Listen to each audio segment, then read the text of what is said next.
Таны үүсгэсэн түүхийн өгөгдлийн хүсэлтийг нэмэлт тодруулах шаардлагатай болон ямар нэгэн шалтгаанаар буцаан танилуу илгээсэн тохиолдолд та нэмэлт тодруулах яаж хавсрах бай талаар танилцуулъя. За эхлээд үүсгэсэн түүхийн өгөгдлөөгөөс орно. Бидний үүсгэсэн түүхийн өгөгдөл жишээ нь энэ байна.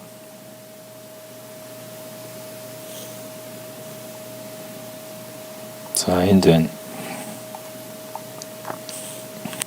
За миний үүсгэсэн түүхийн өгөгдлийг буцаахтаа коммент хэсэгт нь ямар шалтгаанаар бичсэн энд хавсрагдсан байгаа. За мэдээлэл маань энэ байна. За мэдээлэл дутуу байгаа учраас буцаалаа гэсэн агуулгатай байна. За ажиллахын тулд та эхлээд мэдээллийнхаа процесс task list-нээс correct CR гэдгийг сонгоно. Заавал энэ синхрон сум дээр дарж орох байгаа. За энэ төлөв нь running байна. Running гэж байгаа учраас энд ажиллах төлөв өсөг.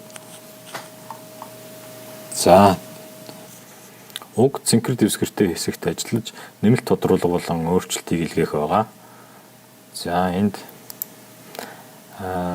түүхийн өгөгдөл нь ямар шатнаас буцсныг хамаарад аль шатлуу дамжуулахаа сонгох байгаа.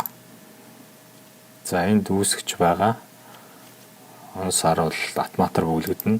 За энэ хэсэгт нь та текстээ бичих байгаа.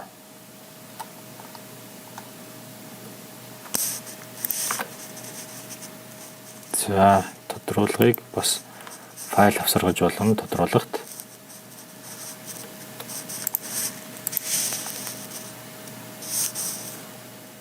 За ингэж дууссаны дараа execute командаар бидэнд л илгээх байгаа.